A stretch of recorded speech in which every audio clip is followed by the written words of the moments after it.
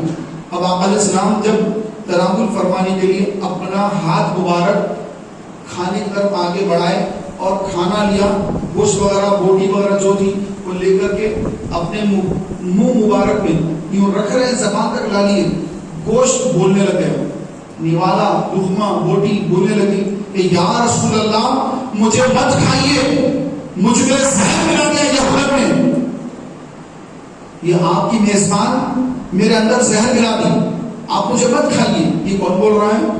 کھانا بول رہا ہے، بوٹی بول رہی ہے، یہ نبی کا معجزہ ہے، بوٹی بول رہی ہے۔ سرکار علیہ السلام نے زبان پہ رکھا ہی تھا، آقا علیہ السلام نے باہر نکال کے دستر پہ ڈال دیا، تو اس کا اثر ہوا، سرکار کے سر مبارک میں درد شروع ہو گیا، اور فرمایا گیا کہ آقا علیہ السلام جب دنیا سے پردہ فرمائے اس وقت تک وہ سر کا درد وہ زہر کی وجہ سے ہمیشہ رہا۔ اس قدر خطرناک زہر اس یہودی نے ملایا، اور جو صحابہ کو زیادہ بھوک لگ رہی تھی انہوں نے کھانا شروع کر دیا تھا، تو کچھ لوگ میں کھا لیے تھے تو وہ تو وہیں شہید ہو گئے۔ اب سرکار علیہ السلام نے یہودن سے فرمایا کہ اے یہودن، کیا تم نے ہمارے زہر میں کھانا ملایا تھا، زہر ملایا تھا کھانے میں؟ تو اس نے کہا کہ ہاں میں نے ملایا تھا، میں نے زہر ملایا۔ کیوں؟ وہ اس لیے کہ ہمیں آپ نے یہاں پر خیبر میں آ کے ہم کو فتح کر لیا، اور ہم آپ کو مانتے ہی نہیں، ہم تو موسیٰ کو مانتے ہیں۔ تو سارے یہودی بھی جمع ہو گئے کہ ارے محمد کو دعوت میں اس نے جب زہر ملا دیا، خیبر میں بات پھیل گئی، سارے یہودی آگے نہ جائے، وہ ایک یہودن کی وجہ سے اب محمد پہ ہم سب کا قتل عام نہ کرا دیں، اب پتہ نہیں کیا ہونے والا ہے، کہ ان کو زہر دیا گیا، کہ ہماری عورت پہ زہر دے دیا ان کو۔ سارے یہودی جمع ہو گئے، جمع ہو کر اب سرکار نے فرمایا کہ تم نے کیوں زہر دیا؟ تو کہا کہ دو وجہ سے زہر دیا، ایک یہ مجھے آزمانا تھا کہ آپ واقعی اللہ کے رسول ہے یا نہیں، اگر رسول ہے تو پھر آپ کو زہر جو ہے وہ آپ نہیں کھائیں گے، ہمیں یقین ہوگا کہ ہاں آپ نبی ہیں۔ اور دوسری بات اس کے بھی زہر دی کیونکہ آپ نے ہمارے گھر اجاڑ دیے، ہمارا قلعہ توڑ پھوڑ دیا، ہمارے لوگ مار دیے، میرا شوہر بھی مارا گیا، تو اگر آپ نبی نہیں ہیں تو آپ یہ زہر کھا لیں گے اور پھر آپ انتقال کر جائیں گے، ہمارا بدلہ پورا ہو جائے گا۔ تو یہ دو وجہ سے میں نے آپ کو زہر دیا۔ سرکار علیہ السلام نے فرمایا اس کو گرفتار کر لو۔ وہ معافی مانگنے لگی کہ اے محمد معاف کر دو، مجھے معاف کر دو، مجھے معاف کر دو۔ تو کہا کیا تھا کہ اگر آپ نبی ہیں، آزما رکھے ہم لوگ، اگر نبی ہیں تو زہر نہیں کھائیں گے، تو آزما لیا نا، سرکار زہر نہیں کھائے۔ اب کیا کرنا چاہیے؟ اسلام قبول کرنا چاہیے سارے یہودیوں کو۔ آزما رہے تھے نا، آزمائیے نا۔ اب کیا نکلا آپ کا مقصد کہ زہر نہیں کھائے، تو چاہیے یہ تھا کہ اسلام قبول کر دے۔ ایک یہودی نے بھی اسلام قبول نہیں کیا، ایک یہودی نے بھی اسلام قبول نہیں کیا، اور یہودن کو معافی مانگنے لگی کہ اے محمد مجھے معاف کر دو، مجھ سے غلطی ہو گئی، مجھے معاف کر دو، آپ تو رحم کرنے والے ہیں۔ دیکھیے سرکار کا کرم، سرکار نے پھر بھی اس کو معاف کر دیا، زہر دینے والی کو معاف کر دیا۔ فرمایا کہ میں اپنی ذات کے لیے کسی سے بدلہ نہیں لیتا، اے یہودن جا میں نے تجھے معاف کیا۔ تو یہ سرکار کی عفو و درگزر کی کیفیت ہے کہ زہر دینے والی عورت کو بھی سرکار نے معاف کر دیا۔ پہلے تو یہودیوں کو، اتنی تکلیف دینے والوں کو ان کو پہلے معاف کر دیا، پھر اس یہودن کو بھی معاف کر دیا۔ 3 دن سرکار قیام فرما کر واپس مدینے گئے۔ پھر اگلے سال 1 سال یا فصل آنے کے بعد ابو ذر غفاری رضی اللہ تعالیٰ عنہ کو بھیجا، جاؤ جا کر خیبر سے وہاں کی فصل لے کے آؤ، کہ آدھی فصل دینے کا انہوں نے وعدہ کیا ہے۔ ابو ذر غفاری رضی اللہ تعالیٰ عنہ خیبر آئے اور یہودیوں سے کہا کہ یہود میں مدینے سے آیا، میں صحابی رسول ہوں، مدینے سے آیا ہوں، لاؤ تمہارا اناج جس کا تم نے وعدہ کیا تھا۔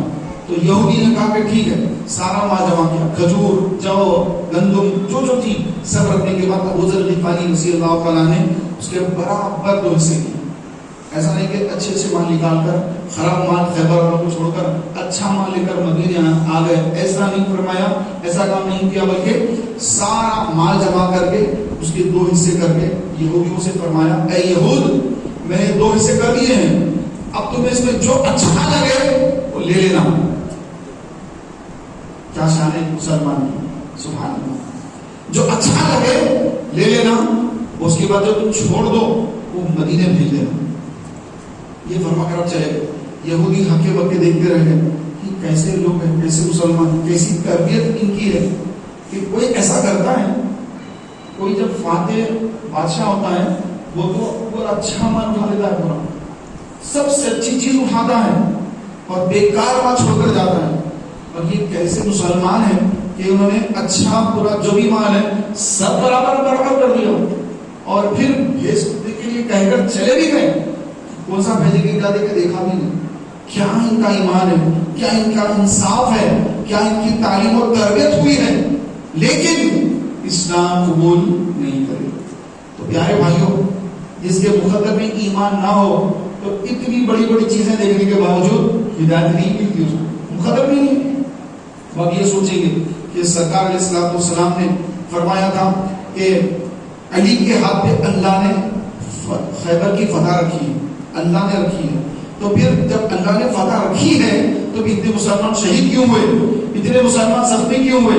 تو محترم بھائیوں, معاملہ یہ ہے کہ اللہ نے خیبر کی فتح رکھ دی ہے. رکھنے کے بعد ایک چیز کا اللہ نے فیصلہ کر دیا, وہ تو ہونا ہے, لیکن اللہ کی مشیت یہ ہے کہ مسلمان بھی میدان میں آئے, قربانیاں دے, زخمی ہو, اللہ کے نام میں شہید ہو, تکلیف اٹھائے, اور اس کے بعد پھر اللہ تعالیٰ نے جو مقدر میں لکھا ہے وہ عطا فرما دے گا.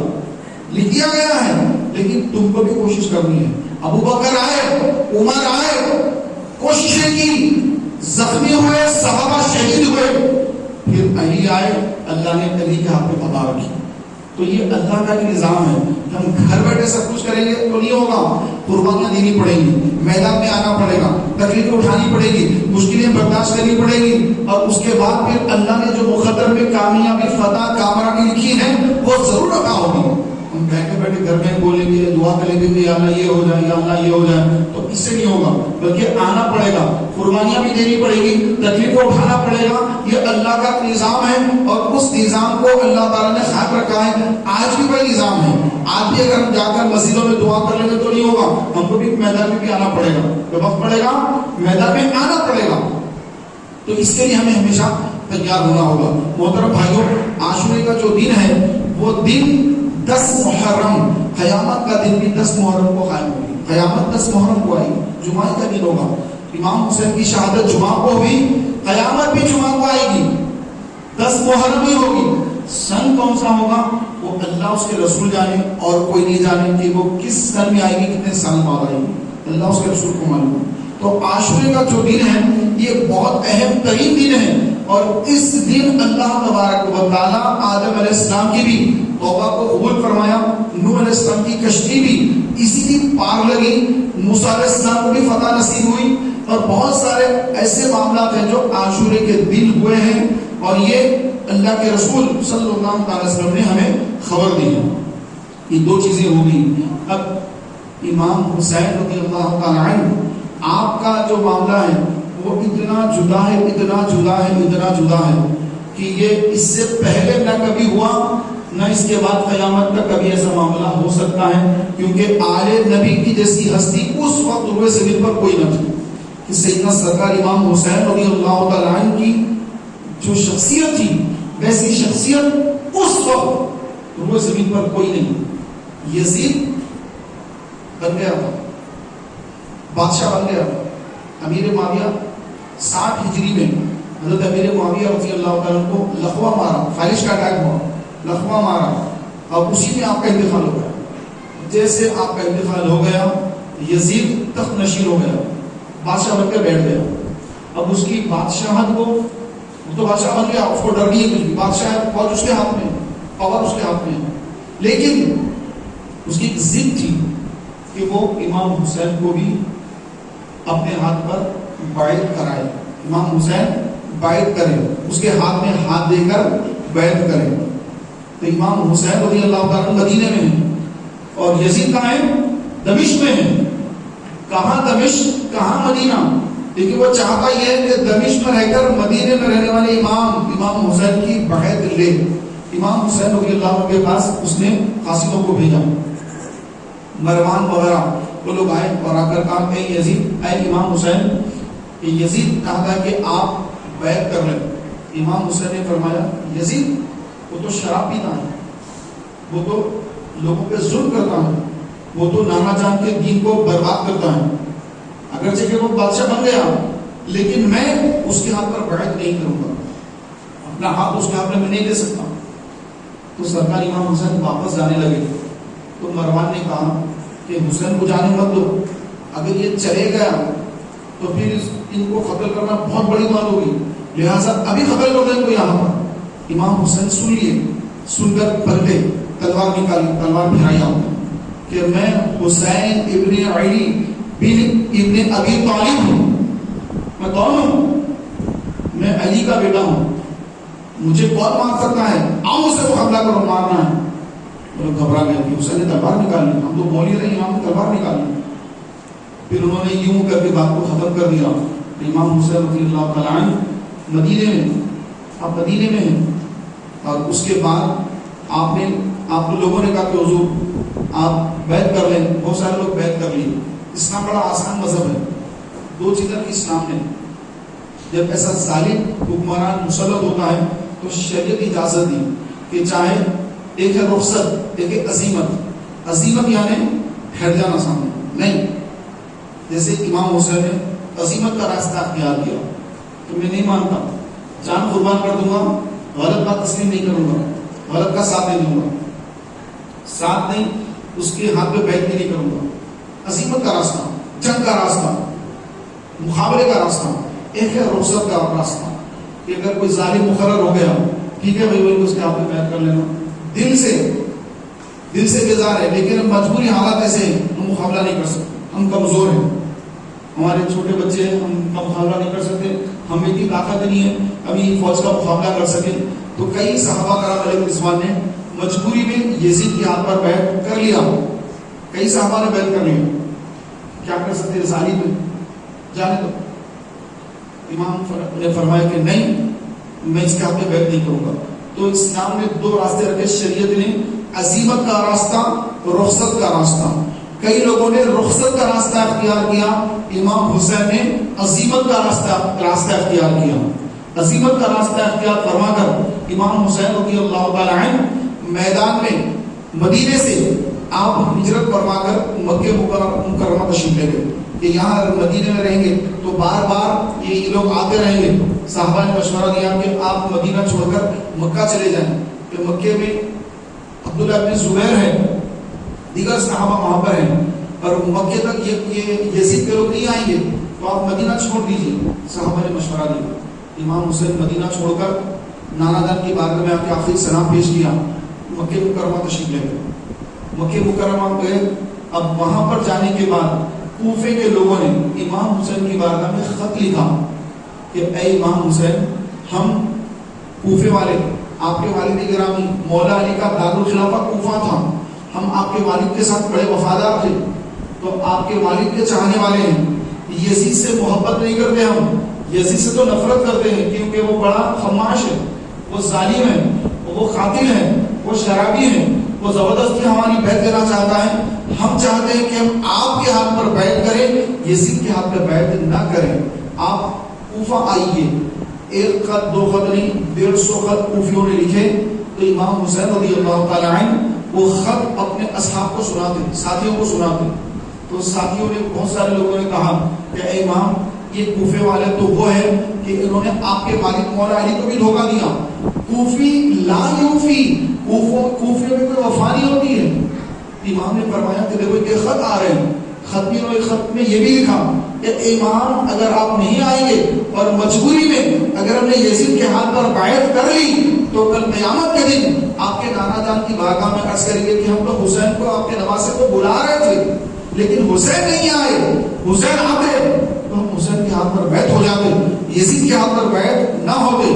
تو یہ سارے کوفیوں نے یہ خط لکھے ہیں، انہوں نے مجبور کر دیا خط لکھ کر۔ پھر امام نے چاہا کہ چلو ان کا ٹیسٹ لیتے ہیں کہ واقعی یہ سچے ہیں یا جھوٹ بول رہے ہیں۔ امام مسلم بن عقیل جو ان کے رشتے کے بھائی ہیں، ان کو بھیجا، جاؤ میں تمہیں اپنا وکیل بناتا ہوں، جا کر سارے کوفے والوں کی بیعت لے لو، مسلم بن عقیل رضی اللہ عنہ نے 2 شہزادوں کو لے کر کوفہ پہنچے اور کوفے میں جا کر لوگوں سے کہا کہ اے کوفیوں، کہ مجھے امام نے بھیجا ہے کہ اپنا وکیل بنا کر اگر تم لوگ امام کے ہاتھ پر بیعت ہونا چاہتے ہیں، تم لوگ خط لکھے تم نے تو اگر بیعت ہونا چاہتے ہیں تو امام نے مجھے وکیل بنا کر بھیجا، میرے ہاتھ پر بیعت ہو، میرے ہاتھ پر بیعت ہونا حسین کے ہاتھ پر بیعت ہونا ہے۔ وہ سارے کوفی جمع ہو گئے، 5000 کوفی جمع ہو گئے، مسلم بن عقیل کے ہاتھ پر بیعت کر لی۔ یہ خبر ابن زیاد کو ملی، ابن زیاد فوراً کوفہ پہنچا اور لوگوں کو ڈرانا دھمکانا شروع کر دیا، اگر تم نے حسین کا ساتھ دیا یزید کی فوج کوفے میں داخل ہو کر تمہارے بچوں کو یتیم اور تمہاری عورتوں کو بیوہ کر دے گی، تمہارے گھر توڑ دیے جائیں گے، تمہاری زمینیں ضبط کر لی جائیں گی، حکومت تمہاری زمین پہ قبضہ کر لے گی، تمہیں بے گھر کر دیا جائے گا، خبردار حسین کا ساتھ مت دینا۔ کوفی ڈر گئے، گھبرا گئے، 5000 کا جو مجمع تھا وہ کھسکنے لگا، لوگ نکلنے لگے۔ امام مسلم بن عقیل 5000 لوگوں کو بیعت کرنے کے بعد خطبہ ارشاد فرما رہے ہیں، لوگ آہستہ سے نکل کے بھاگ رہے ہیں کہ ارے ابن زیاد گلیوں میں اعلان کرتے پھر رہا ہے، فوج پھر رہی ہے، ملٹری آ گئی ہے، ملٹری پھر رہی ہے، پوری فوج پھر رہی ہے کوفے کے اندر، یزید نے فوج بھیجی، ابن زیاد آ گیا ہے اور دھمکیاں دے رہا ہے، اگر وہاں بیٹھے رہیں گے تو تمہارے گھر توڑ دیں گے، آئے تک تمہارے بچے ختم، تمہاری عورتیں ختم، تم ختم، تمہاری زمینیں ختم۔ کوفی گھبرا کر مجمع چھوڑ کر بھاگ رہے ہیں، سارے ایک ایک نکل کے جا رہے ہیں۔ یہ مسلم بن عقیل بیان کر رہے ہیں اور غدار دھوکے باز نکل کے بھاگ رہے ہیں، ایک ایک نکلتے جا رہا ہے، ایک ایک نکلتے جا رہے ہیں۔ شام ہو گئی، 5000 کا مجمع جا کر شام تک 500 ہو گئے، جیسے رات ہوئی 500 بھی غائب ہو گئے۔ امام مسلم بن عقیل اکیلے ہو گئے، اکیلے ٹھہرے، سارے کوفی دھوکہ دے کر بھاگ گئے۔ امام مسلم بن عقیل نے خط لکھا کہ اے حسین آپ یہاں تشریف مت لائیے، پہلے جب آپ آئے تھے آپ نے خط بھیجا کہ سارے لوگوں نے بیعت کر لی ہے، آ جائیے۔ یہ خط امام حسین کو خاصی دیر پہنچا، امام نے تیاری کر لی، نکل کے آ رہے ہیں۔ جب امام وہاں سے نکل رہے ہیں، یہاں پر مسلم بن عقیل کو ابن زیاد نے گرفتار کر لیا۔ 3 دن کے بعد ان کو قلعے کی دیوار سے گرا کر ان کو شہید کر دیا گیا، ان کے بیٹوں کو بھی شہید کر دیا گیا۔ اور امام مسلم نے خط لکھا شہادت سے پہلے کہ امام آپ کوفے مت آئیے، ان لوگوں نے میرے ساتھ دھوکہ کیا ہے، آپ آئیں گے تو یہ آپ کو بھی دھوکہ دے دیں گے، آپ مت آئیے۔ یہ خط لکھا، خط پہنچنے تک امام مسلمان سے نکل چکے تھے اور پھر راستہ طے کرتے کرتے کرتے کربلا تک تشریف لا چکے، کربلا آ گئے۔ ادھر امام مسلم بن عقیل شہید ہو رہے ہیں، امام ملک سے نکل کر آ گئے ہیں کربلا تک۔ راستے میں حر بن رباحی 1000 کا لشکر لے کر آگے امام کو گرفتار کر رہے ہیں۔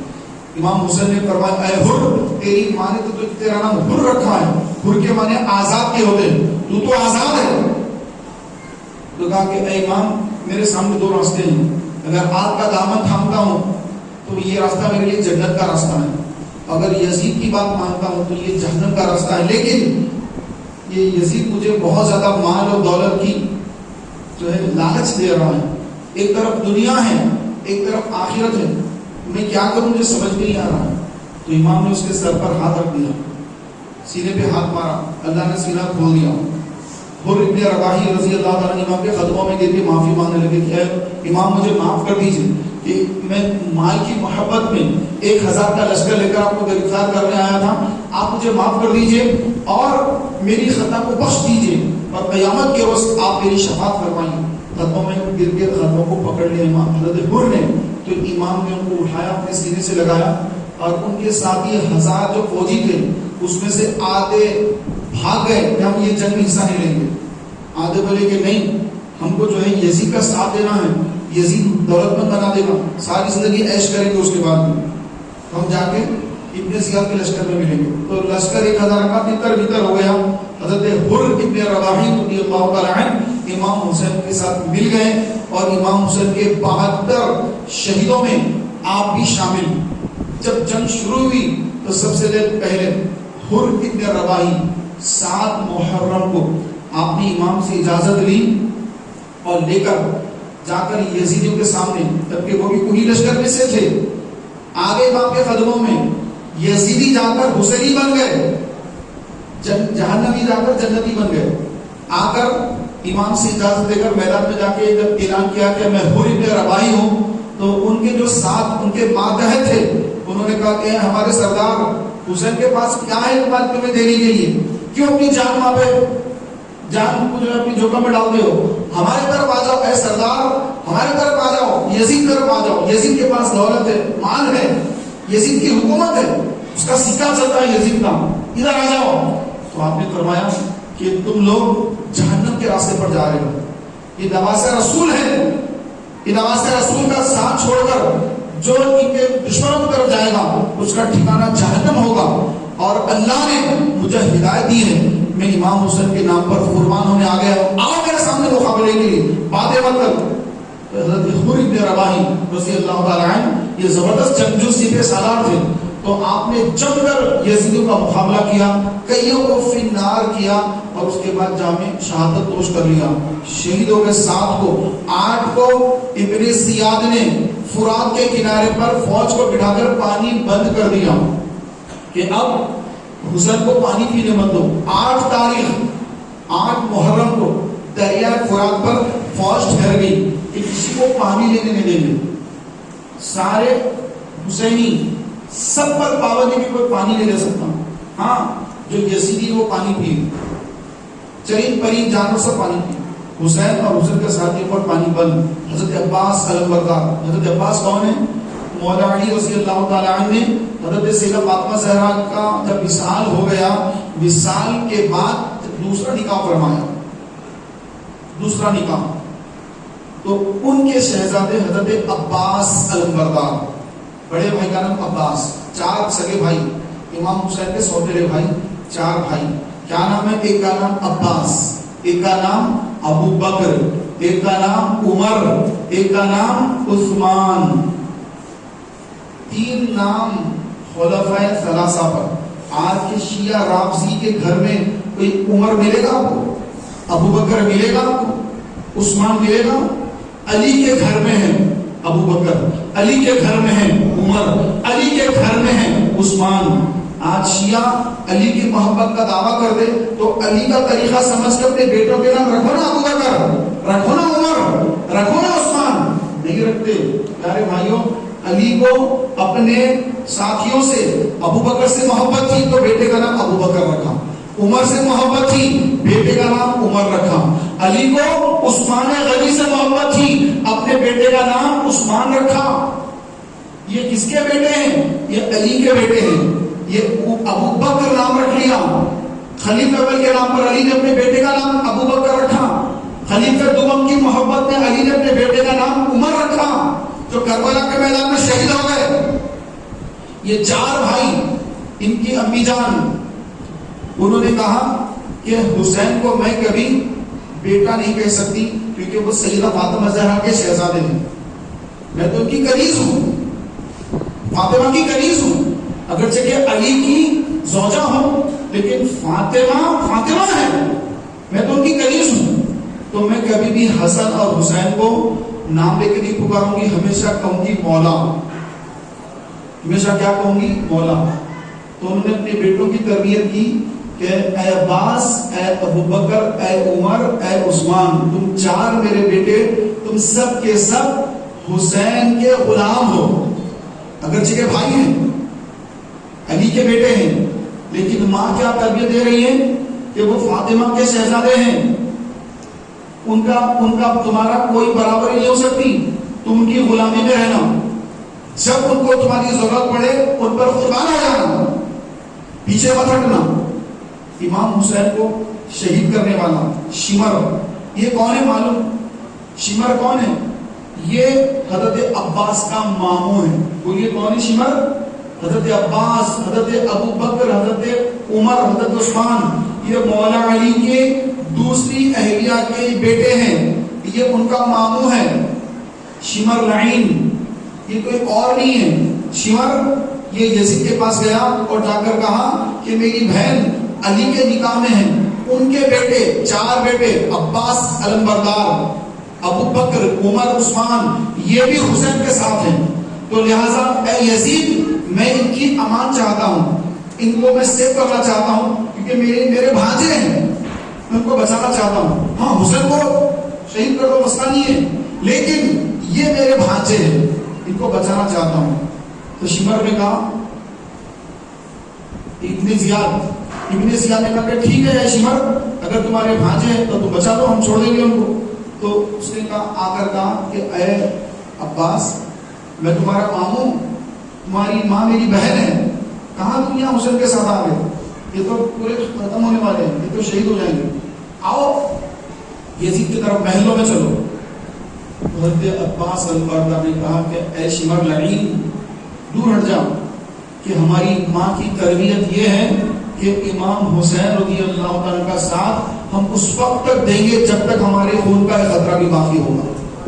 ہمیں تیری امان نہیں چاہیے، ہم تیری امان پر دف کرتے ہیں، یعنی تھوکتے ہیں تیری امان پر، ہمیں تیری امان نہیں چاہیے. ہم حسین کے غلام ہیں، حسین کے نام پر جان قربان کر رہے یہاں پر آئے ہیں، ہمیں محلت نہیں چاہیے، عیش و آرام کی زندگی میں نہیں چاہیے، ہم تو شہید ہونے ہیں امام کے نام پر.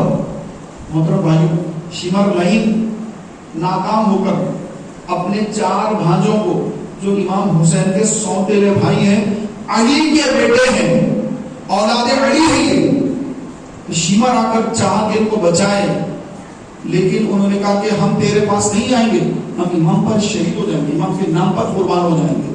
محترم بھائیوں، اس کے بعد 8 محرم الحرام کو وہی عباس علمبردار رضی اللہ تعالیٰ عنہ اپنے بڑے بھائی امام حسین کے شہزادوں کی پیاس دیکھ کر بے تاب ہو گئے، بے قرار ہو گئے کہ بچے بھوک سے پیاس سے تڑپ میں بلک رہے ہیں، پیاس سے زبان سوکھی ہو رہی ہے. تو چاہا کہ بچوں کو پانی لائے، تو آپ نے مشکیزہ لیا اور لے کر تلوار لی، نیزہ لیا، ہتھیار لیے، گھوڑے پر سوار ہوئے اور چاہا کہ فرات میں جا کر پانی لائے. امام حسین نے فرمایا کہ عباس مت جاؤ، تو رک جاؤ، وہاں پر فوج کا پہرا ہے. تو کہا کہ بھائی جان، اے مولا، کہ مجھے اجازت دیجیے کہ آپ کے شہزادے پیاس سے بلک رہے ہیں، مجھے پیاس برداشت نہیں ہو رہی، ان کی پیاس دیکھ نہیں سکتا، خود بھی پیاسے ہیں، لیکن بچوں کی پیاس، امام حسین کے بچوں کی پیاس، نواز رسول کی پیاس برداشت نہیں ہو رہی، مجھے اجازت دیجیے. تو اجازت لے کر، گھوڑا لے کر آپ اپنے خیمے سے نکل کر دریا فرات کی طرف دوڑ رہے ہیں. تو یزیدی لشکر جو وہاں پہرا دینے والا ہے، انہوں نے تیر نکال کر تیروں سے حملے کیے، کیونکہ اب آ رہے ہیں، تو انہوں نے دیکھ لیا کہ آ رہے ہیں، آج کے طرف سے گولیاں سمجھ لی تھی، گولیاں چلانا شروع کر دی، تو تیر چلانا شروع کر دی. آپ تیروں سے بچتے ہوئے، ان کا مقابلہ کرتے ہوئے دریا فرات کے کنارے پہنچ گئے. اور جو سامنے آیا، علی کے بیٹے عباس علمبردار ہے، علم مولا علی نے، علم حضرت حسین نے اپنا علم عباس کو دیا تھا، اس لیے آپ کا نام عباس علمبردار ہے، علم اٹھانے والا. یہ آج کے جیسے علم نہیں، وہ جھنڈا ہوتا تھا اس زمانے میں، وہ جھنڈا الگ ہے، یہ علاقوں میں جو علم اٹھاتے ہیں یہ الگ ہے، اس کا اسلام سے کوئی تعلق نہیں ہے، اصل وہ ہے ہمارا. تو مولا علی رضی اللہ تعالیٰ نے بھی خیبر میں جھنڈا اٹھایا تھا. امام حسین کا جھنڈا اٹھانے والے کون؟ عباس علمبردار رضی اللہ تعالیٰ عنہ. آپ آگے بڑھتے چلے گئے اور دریا فرات کے پاس جو فوجی تھے، یزید کی فوجی، ان کو قتل کرتے ہوئے دریا فرات میں اپنا گھوڑا ڈال دیا. گھوڑا دریا میں پانی لیا، مشکیزہ بھر لیا، اور بھر کر جب پلٹنا چاہ رہے تھے تو یزیدیوں نے دیکھ کر ایک تیر مارا، تو وہ تیر آ کر مشکیزے پہ لگا، اور پہلے تو اس نے ہاتھ کاٹا، تلوار لے کر ایک یزیدی نے آپ کا ہاتھ کاٹ دیا. تو جس ہاتھ میں مشکیزہ پکڑا تھا، وہ مشکیزہ آپ نے دوسرے ہاتھ میں لے لیا، ایک ہاتھ کٹ کے نیچے گر گیا، دوسرے ہاتھ میں مشکیزہ لے لیا. تو ظالم نے دوسرا ہاتھ کاٹ دیا، تو آپ نے اپنے دانتوں میں مشکیزہ لے لیا، پانی کا مشکیزہ پانی کا لے لیا. اب چاہا کہ پلٹے، تو ایک ظالم نے اس پر تیر مارا، سارا پانی بہہ گیا، سارا پانی بہہ گیا، دونوں ہاتھ کٹ گئے، پانی بہہ گیا، چہرہ زخمی ہو گیا، خون بہ رہا ہے، ہاتھوں سے خون بہ رہا ہے، دونوں طرف سے خون بہ رہا ہے، چہرے مبارکہ سے خون بہ رہا ہے. اور ظالموں نے آپ پر تابڑ توڑ حملے کر کے آپ کو وہیں شہید کر دیا. اس کے باوجود آپ گھوڑے پر بیٹھے اور زخمی حالت میں امام حسین کے قریب آ کر آپ زمین پہ تشریف لائے اور امام کو آواز دی. تو امام حسین تشریف لائے، اور امام حسین تشریف لائے، ان کو اپنے ماڑی میں بٹھا کر کہا کہ اے عباس، اب میری کمر ٹوٹ گئی، کیونکہ جو ہر وقت امام حسین کے سامنے مدد کے لیے ٹھہرنے والی وہ بھائی جو اس قدر محبت کرنے والا، وہ بھائی جب شہید ہو گیا، امام نے فرمایا کہ عباس اب میری کمر ٹوٹ گئی۔ امام حسین رضی اللہ تعالیٰ عنہ میدان کربلا میں جب آئے تھے تو آپ کی داڑھی کے بال کالے تھے، داڑھی کے بال کالے تھے۔ 3 دنوں میں جو آپ نے تکلیف اور غم کی وجہ سے آپ کے داڑھی کے بال، سر مبارک کے بال کالے جا کر سفید ہو گئے 3 دنوں میں۔ کس قدر غم قلب حسین پر ہوا ہوگا، پوری دنیا اس کا اندازہ نہیں لگا سکتی۔ محترم بھائیوں، اسی طرح سیدنا امام حسین رضی اللہ تعالیٰ عنہ ان کے لاش مبارک کو لے کر خیمے کی طرف آئے، اور پھر 9 تاریخ کو محترم بھائیوں پھر جنگ کا سلسلہ شروع ہو گیا۔ حضرت علی اکبر یہ میدان میں آتے ہیں، ہم شکل مصطفیٰ، حضرت امام حسن کے شہزادے حضرت قاسم یہ امام کی بارگاہ میں آ کر عرض کرتے ہیں کہ اے امام، اے چچا جان، اجازت دیجیے کہ میں میدان میں جاؤں۔ تو آپ نے فرمایا کہ اے بیٹا، تو میرے بھائی کی نشانی ہے، میرے بڑے بھائی حسن کی تو نشانی ہے، میں تجھے نہیں بھیجوں گا۔ آپ نے فرمایا کہ اے چچا جان، مجھے والد صاحب نے ایک تعویذ دی تھی اور فرمایا مشکل وقت میں یہ تعویذ کھول کے پڑھ لینا، تو آج سے بڑی مشکل کون سی ہو سکتی ہے؟ تو آج اپنی وہ تعویذ نکال کر پڑھتا ہوں جو میرے بابا جان امام حسن مجتبیٰ نے مجھے دی تھی۔ اپنے گلے سے تعویذ نکالی، کھولا اور پڑھا، تو امام حسن مجتبیٰ نے اس میں لکھا تھا کہ اے بیٹے قاسم، جب تو دیکھنا میرا بھائی جب حسین، جب اس کو تیری ضرورت ہو تو تو اپنی جان قربان کر کے حسین کی مدد کرنا، حسین کی مدد کرنا، یہ اس تعویذ میں لکھا۔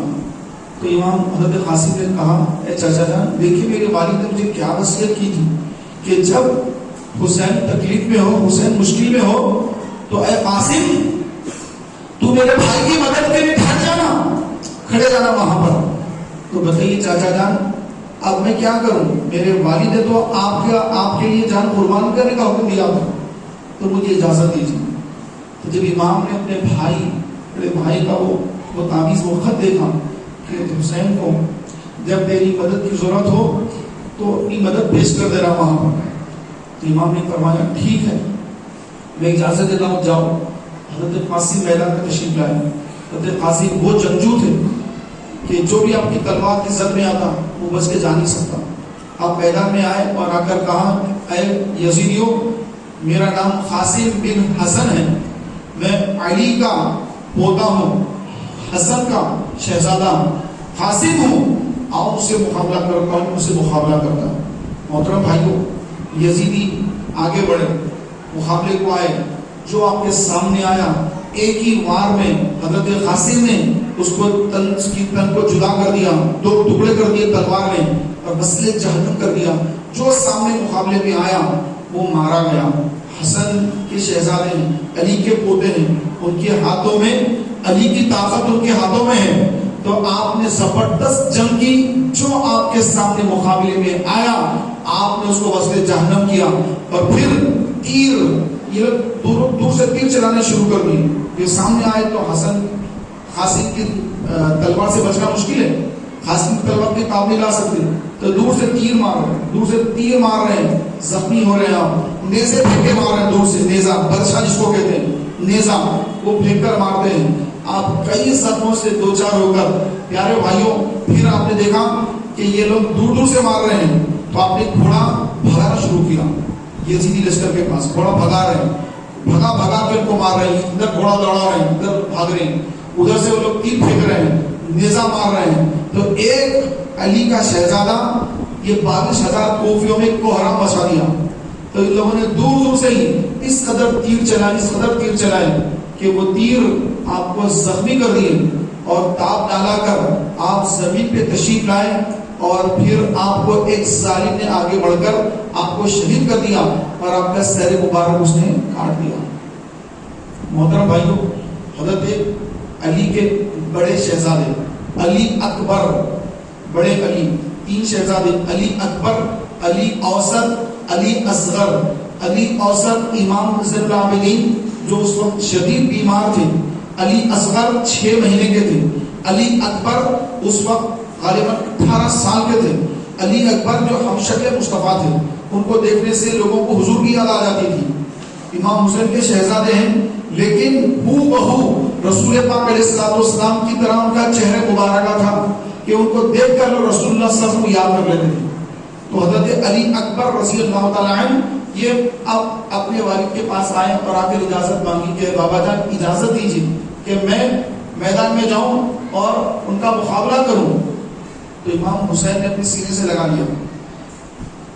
اندر سے خواتین کی آواز آئی، ان کی والدہ شہر بانو، شہر بانو امام حسین کی اہلیہ۔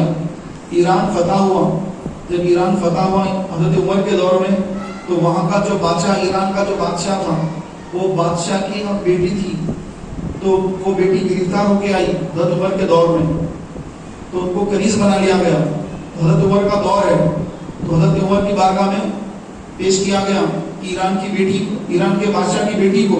تو حضرت عمر نے فرمایا یہ کون ہے؟ کہا کہ یہ ایران کے بادشاہ کی بیٹی ہے۔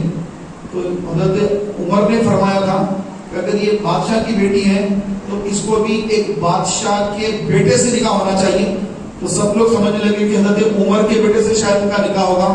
تو حضرت عمر نے فرمایا کہ حسین کہاں، حسین کو بلاؤ، کہ یہ اگر ایران کے بادشاہ کی بیٹی ہے تو یہ نواسہ رسول ہے، یہ یہاں کے شہزادے ہیں، تو ان سے ان کی شادی ہونی چاہیے۔ تو وہ شہر بانو جو ایران کے بادشاہ کی بیٹی تھی، امام حسین کی اہلیہ حضرت علی اکبر کی امی جان، امام زین العابدین کی والدہ حضرت علی اصغر کی والدہ، یہ ایران کی شہزادی ہیں، لیکن امام حسین کے نکاح میں آ گئی ہیں، مسلمان ہو گئی ہیں، خاندان نبوت سے ان کا تعلق ہو گیا ہے، پردے میں ہیں، خیمے میں ہیں۔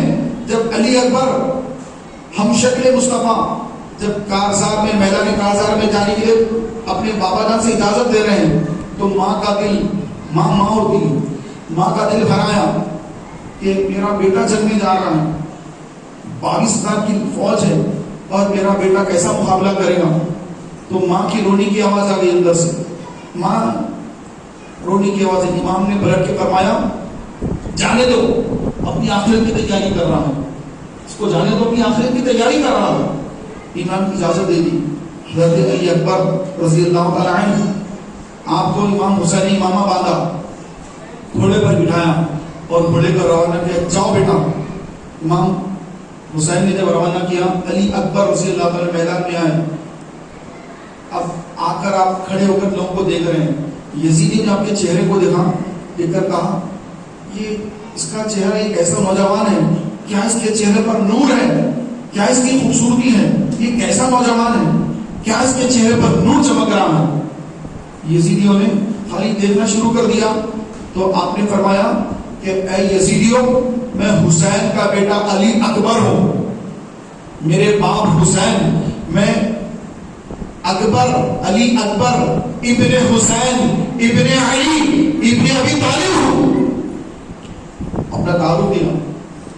تو کسی نے آگے بڑھ کر مقابلہ کرنے کی ہمت نہیں کی، تو کہا کہ آؤ تم لوگ ہمارا پانی بند کر دیے، تم لوگوں نے ہمیں یہاں بلایا، ہم یہاں خود سے نہیں آئے، تم نے ہمیں بلایا اور ہم پر پانی بند کر دیا اور ہمارے ساتھ یہ ظلم کر رہے ہو، تو اب کھڑے انتظار کیا کرتے، آؤ ہمیں قتل کرو، آؤ ہمیں شہید کرو، کون ہے مجھ سے مقابلہ کرنے والا، آئے اس سے مقابلہ کرے۔ تو محترم بھائیوں، حضرت علی اکبر رضی اللہ عنہ کے کہنے پر، آپ کی للکار پر یزیدی دیکھ رہے ہیں دوسرے کو کہ کون جائے۔ تو پھر ابن زیاد نے کہا کہ ایک نوجوان ہے، بھوکا پیاسا ہے، اگر وہ للکار رہا ہے تو تم کیا نامرد ہو، جاؤ جا کے مقابلہ کرو۔ تو ایک پہلوان ہے وہاں پر، تو وہ پہلوان نے کہا اس کے لیے تو میرا بیٹا کافی ہے، میرے بڑے بیٹے کو بھیجوں گا، یہ علی اکبر کا سر لے کر آ جائے گا۔ بیٹے، بڑے بیٹے پہلوان ہیں، اپنے بڑے بیٹے وہ بھی پہلوان ہیں، بڑے بیٹے کو بھیجا، بڑے بیٹے کو بھیجا علی اکبر کا مقابلہ کرو۔ بڑا بیٹا آیا للکارتے ہوئے، ڈینگے مارتے ہوئے آ کر اس نے اپنی جو شان مان بیان کرنی شروع کر دی۔ علی اکبر سے مقابلے کے لیے آیا، علی اکبر رضی اللہ تعالیٰ عنہ نے اس کا مقابلہ کیا. بات چیت چل رہی ہے. علی اکبر نے کہا کہ تو جنگ لڑنے آیا؟ جنگ لڑے گا؟ ارے دیکھ اپنی سیاں، اپنا سینہ تو بنا ہی نہیں، گھوڑا تو تیرا ڈھیلا سینہ بنا نہیں. تو وہ جھکا. جیسے وہ جھکا حضرت علی اکبر نے ایک ہی وار میں اس کا کام تمام کر دیا. تو جنگ جو ہے یہ علی کے شہزادوں سے سیکھنا چاہیے کہ جنگ کیسی لڑی جاتی ہے. تو اس کی تلوار پر آپ نے قبضہ کر لیا. گھوڑے سے اترے، اس کی تلوار لے لی. تلوار لے کر آپ گھوڑے پہ بیٹھیں کہ آؤ کون آتا ہے. تو اس کا باپ جو تھا وہ منظر دیکھ رہا تھا کہ یہ کیا ہو گیا، میرا بیٹا اتنا زبردست تربیت دے کے اس کو میں پہلوان بنایا، علی اکبر کے پاس جاتے ہی مارا گیا. کہا کہ اب دوسرا بیٹا جا کر لائے گا، میرا دوسرا بیٹا علی اکبر کا سر لائے گا. دوسرے کو بھیجایا، دوسرے کا علی اکبر نے وہی کام کیا. تیسرے کو بھیجایا، تیسرے کا وہی کام کیا. اب یہ پہلوان غصے سے تھر تھر کانپ رہا ہے کہ اب میں جا کر علی اکبر کا مقابلہ کروں گا. میرے 3 بیٹے مر گئے، اب میں علی اکبر کو قتل کر دوں گا. یہ پہلوان اس وقت کا آ کر حضرت علی اکبر کے سامنے ٹھہر گیا. حضرت علی اکبر نے فرمایا کہ تو کون ہے؟ کہا کہ میں وہ ہوں کہ جن کے 3 بیٹوں کو تو نے قتل کر دیا، اب میں تجھے قتل کرنا ہے معاذ اللہ. تو آپ نے وہی اس کی تلوار نکالی، چمکائی تلوار. تو پہلوان نے کہا یہ میرے بیٹے کی تلوار تیرے پاس کہاں سے آ گئی؟ تو آپ نے فرمایا تیرا بیٹا تجھے قتل کرنے کے لیے مجھے تلوار دے کر گیا ہے. سبحان اللہ. میدان میں آپ کی گفتگو ہو رہی ہے، تیرا بیٹا تجھے قتل کرنے کو تلوار دے کر گیا ہے. یہ کہہ کر اس کے باپ کے اس کے بیٹے کی تلوار سے باپ پر ایک ہی وار کیا تو گاجر اور مولی کی طرح اس کو کاٹ کر رکھ دیا. یہ منظر دیکھ کر کہ پہلوان کو بھی علی اکبر نے مار دیا ہے. ابن زیاد نے کہا کہ اکیلے مت جاؤ اس کے سامنے، علی اکبر کے سامنے اکیلے مت جاؤ، اتنا بڑا پہلوان نہیں ٹک پا رہا ہے. دور سے مارو، تلوار مارو، تیر مارو، نیزہ پھینکو، سامنے مت جاؤ. علی اکبر نے کہا کہ اے نامردو آؤ مقابلہ کرو مجھ سے. لیکن کسی یزیدی کی ہمت نہیں ہے کہ کیسے جائیں، جانا کیا موت ہے سامنے. علی اکبر ہیں، حسین کے شہزادے ہیں، کوئی مقابلے کو آ رہا نہیں. ابن زیاد نے پھر کہا کہ نہیں، اب تم لوگ دور سے تیر چلانا شروع کر دو. تیر چلانا شروع کر دیے. تیر آ کے آپ کو لگ رہے ہیں، آپ بچ رہے ہیں، تیروں سے بچ رہے ہیں. پھر آپ نے گھوڑا یزیدی لشکر کے اندر داخل کر دیا، خود گھس کے اندر، اور تلوار سے آپ نے ان کو مار کرنا شروع کر دیا. جدھر آپ گھوڑا دوڑا رہے ہیں، سبحان اللہ، کٹتے جا رہے ہیں سر یزیدیوں کے، لیکن آپ بھی زخمی ہو رہے ہیں، آپ پر بھی زخم آ رہے ہیں. زخموں کی تاب، شدت کی پیاس. پلٹ کر بابا جان کے پاس گھوڑا دوڑاتے آ گئے کہ بابا جان بہت پیاس لگی، آج ایک گھونٹ پانی اگر مجھے مل جائے، یہ 22,000 کا جو لشکر ہے سب کو ختم کر دوں گا. بابا مجھے پیاس لگ رہی، مجھے پانی دیجیے، مجھے پانی دیجیے. تو بابا جان نے کیا کیا، امام حسین نے کیا کیا، اپنی زبان، وہ زبان جو رسول اللہ صلی اللہ علیہ وسلم چوسا کرتے تھے، امام حسین کی زبان مولا حضرت ہمارے آقا صلی اللہ علیہ وسلم امام حسین کی زبان چوستے، اور امام حسین نبی کی زبان چوستے تھے. نبی نے اپنی زبان چوسا امام حسین کو کہ کربلا کے میدان میں جب تم تکلیف میں آ جاؤ گے، شہادت کا وقت آ جائے گا، اور تمہارے شہزادے جب پیاس پیاس کہیں گے تو یہ وہی زبان جو تم نے نانا جان سے چوسی تھی، وہ زبان اپنے بیٹوں کی زبان پہ دے دینا تاکہ ان کو کچھ تسکین حاصل ہو جائے. تو امام نے اپنے نانا جان کی زبان جو چوسی تھی تو وہی زبان اپنے لخت جگر کے منہ میں دے دی. کہا کہ بیٹا میری زبان چوس کے تجھے کچھ تسکین مل جائے گی. تو آپ نے زبان چوس لی اور اس کے بعد کہا اے بابا جان دیکھو، دادا جان کھڑے ہیں، نانا جان کھڑے ہیں، ہاتھ میں پانی ہے، پانی کے کٹورے ہیں، میں پانی مانگ رہا ہوں تو مجھے ایک ہی دے رہے ہیں. دیکھیے ماں ٹھہرے ہوئے ہیں، علی ٹھہرے ہیں، نانا جان ٹھہرے ہوئے ہیں، میں 2 مانگ رہا ہوں لیکن مجھے ایک ہی دے رہے ہیں، اور کہہ رہے ہیں کہ تھوڑی دیر میں تیرا باپ آئے گا، یہ اس کے لیے ہے، یہ تو ایک لے کے پی لے، یہ کہہ رہے ہیں. یہ فرما کر آپ دوبارہ کہا کہ بابا جان اجازت دیجیے میں جا رہا ہوں. پلٹ کے پھر آپ یزیدی لشکر میں تشریف لائے اور پلٹ کر آ کر محترم بھائیوں زخمی حالت ہے، پیاس سے حالت بہت زیادہ شدت ہے پیاس کی. اور اس کے باوجود آپ یزیدی لشکر میں گھس کر اس قدر بے جگری کے ساتھ یزیدیوں پر حملے کرتے ہوئے جامع شہادت نوش کر لیا اور گھوڑے سے زمین پہ تشریف لائے. امام دوڑتے ہوئے آئے اور اپنے شہزادے علی اکبر 18 سال کے نوجوان کو اپنے ہاتھوں میں گود میں اٹھا کر خیموں میں لائے. کہا اپنی بیویوں سے کہ دیکھو علی اکبر یہ بھی اب نانا جان کے ہاتھوں سے جنت میں سیراب ہو گئے. اب اس کے بعد آپ کے دوسرے بیٹے امام زین العابدین سخت بیمار ہیں, بستر پر ہیں, تو چلنے نہیں آ رہا, شدت کا بخار ہے. تو اس حالت میں بابا جان سے آ کے کہتے کہ بابا جان مجھے اجازت دیجیے کہ میں بھی اپنے بھائیوں کے پاس چلا جاؤں.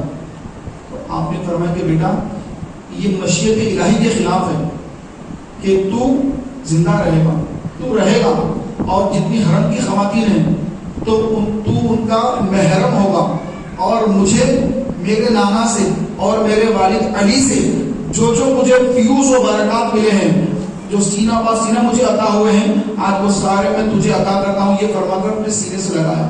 سارے علوم آپ کو عطا فرما دیے, سارے علوم عطا فرما دیے. فرمایا کہ بیٹا جنگ کا حسد مت کرنا, خیموں میں چلے جانا, واپس چلے جاؤ اپنی ماں کے پاس اور انتظار کرو وہاں پر, اور میری شہادت کے بعد تم خواتین کے میرے نانا کے گھر کی خواتین کے تم محرم ہو, ان کے پردے کا تم سب خیال رکھنا اور ماتم وغیرہ کچھ مت کرنا, شریعت پر عمل کرنا ہو, نانا جان کی شریعت پہ عمل کرنا.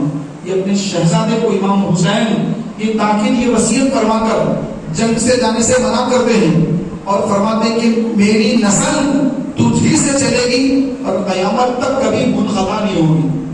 ویسے ہی ہوا, آپ واپس چلے گئے اندر خیمے کے اندر. پھر اندر سے آواز آ رہی ہے کہ علی اصغر پیاس سے تڑپ رہے ہیں. علی اصغر 6 ماہ کے. تو آپ نے علی اصغر کو گود میں لیا, کربلا کے میدان میں آ کر یزیدیوں کو ہاتھ سے اٹھا کر بتایا کہ اے یزیدیوں تمہاری جنگ میرے ساتھ ہے, یہ میرے 6 ماہ کے بیٹے نے تمہارا کچھ نہیں بگاڑا, یہ علی اصغر یہ پیاس سے بلک رہا تڑپ رہا, اس کو پانی پلا دو, اس کو پیاس کی پانی کی ضرورت ہے. میں وعدہ کرتا ہوں تم میں سے جو کوئی آج میرے شہزادے کو پانی پلائے گا, کل قیامت کے دن نانا جان کے حوض سے میں اس کو سیراب کروں گا.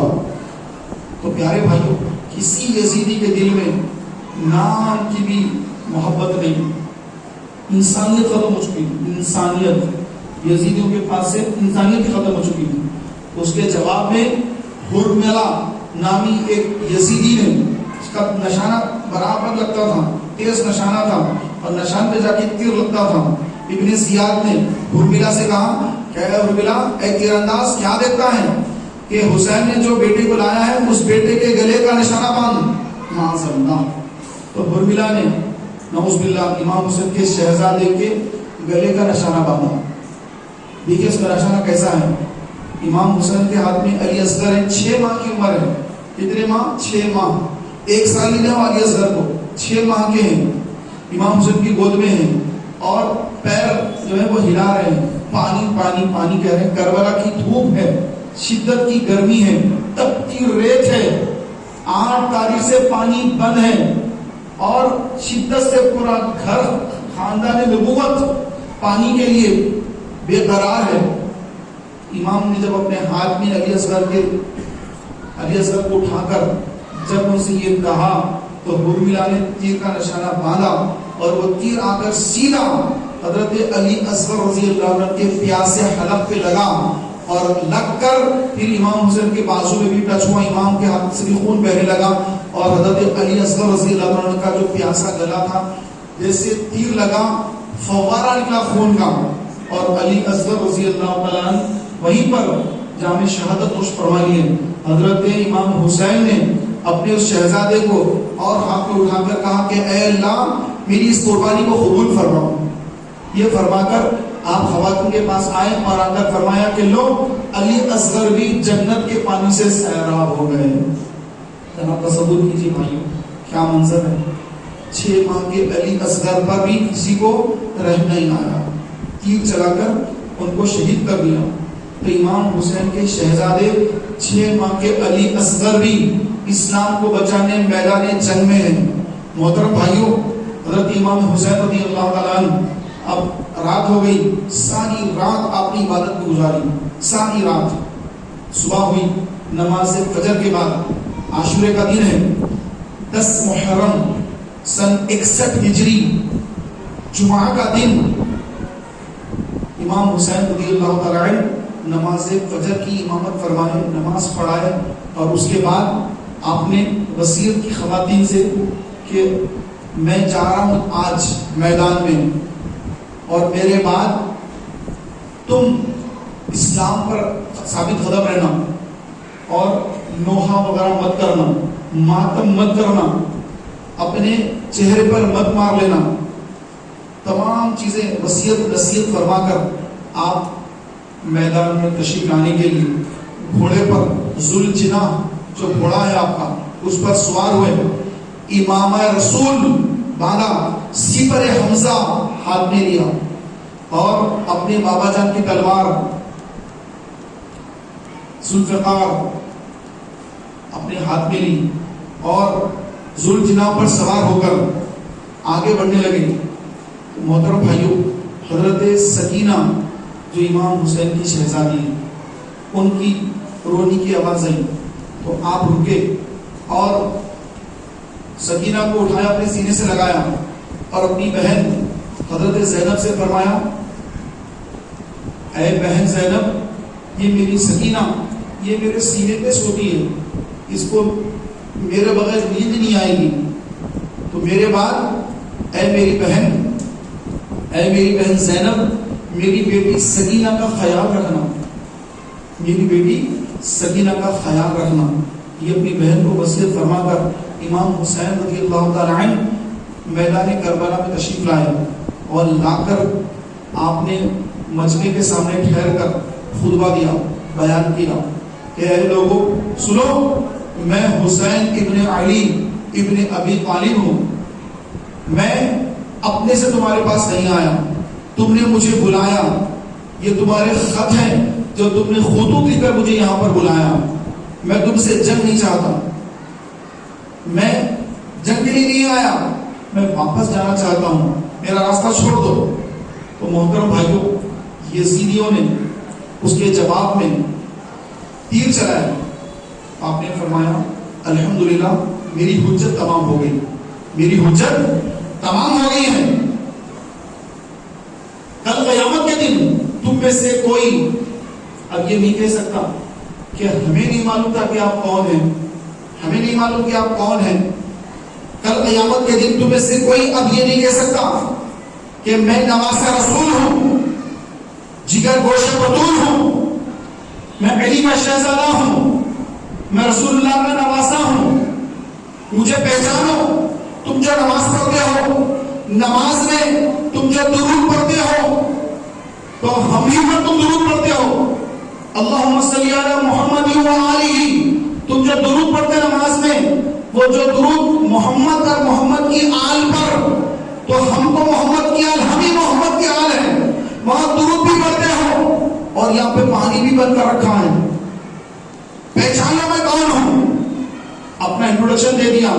اور اس کے بعد پیارے اور محترم بھائیوں، امام حسین رضی اللہ تعالیٰ عنہ نے ان پر کہا کہ آپ مقابلہ کرو، تو پیارے بھائیوں آپ تو پہلے حملہ کرتے نہیں، آپ نے ان کو اجازت دی حملہ کرو، تو پھر انہوں نے حملہ کیا، تو پھر آپ نے اس کو بچایا، اور اس کے بعد پھر جنگ شروع کی، اور ایک کے بعد ایک امام کی بارگاہ میں جو بھی آتا وہ فی النار ہوتا چلا جاتا۔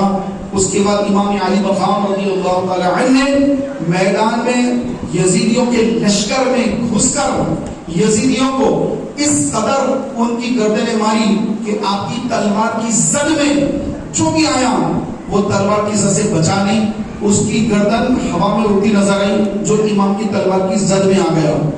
تو اس قدر آپ نے یزیدیوں کو فنار کیا، فنار کرتے کرتے کرتے جب نماز ظہر کا وقت آ گیا، جمعہ کا دن، نماز ظہر کا وقت، امام علی مقام رضی اللہ تعالی عنہ نے جنگ روک دی اور کہا کہ نانا جان کی امت نے جمعہ ادا کر لیا، حسین نے جمعہ ادا نہیں کیا۔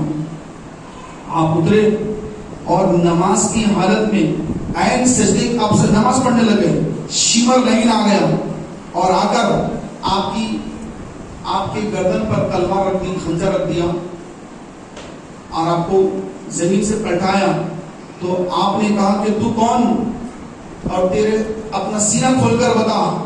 تو اس نے سینہ کھولا تو سفید سفید دھبے نظر آئے. تو فرمایا صدق جدی رسول اللہ صلی اللہ علیہ وسلم، میرے نانا جان نے سچ فرمایا تھا کہ حسین تیرے قاتل کے سینے پر سفید داغ دھبے ہوں گے، اور آج وہ سفید داغ دھبے میں تیرے سینے پر دیکھ رہا ہوں. ہٹ، سینے پہ سے ہٹ جا، مجھے نماز ادا کرنے دے. نماز میں شہید ہونا میرے والد کی میراث ہے. میرے والد بھی نماز میں شہید ہوئے، میرے والد کی میراث سے نماز میں شہید ہونا. ہٹ جا سینے پر سے، ہٹا دیا سینے پر سے. پھر آپ سجدے میں چلے گئے تو عین سجدے کی حالت میں شمر لعین آیا اور آپ کے سر مبارک کو تن مبارک سے جدا کر دیا. انا للہ و انا الیہ راجعون. اور نیزے پر سر امام کو اٹھا دیا اور گھوڑے دوڑا کر امام حسین کے جسم مبارک کو لہو لہان کر دیا. سارے شہیدوں کے جسموں سے گھوڑے دوڑا دیے گئے. امام حسین کے سر مبارک کو نیزے کو اٹھا لیا گیا اور امام اہل سنت اعلیٰ حضرت کے بھائی جان مولانا حسن رضا خان صاحب رحمۃ اللہ تعالی نے کلام لکھا. اس میں لکھا سر شہیدان محبت کے ہیں نیزوں پر بلند اور اونچی کی خدا نے قدر و شان اہل بیت.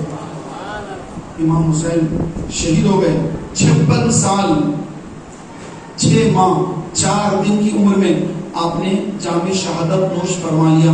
انا للہ و انا الیہ راجعون.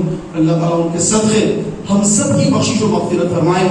آمین یا رب العالمین بجاہ النبی الامین صلی اللہ تعالی علیہ وسلم. محترم بھائیوں، سب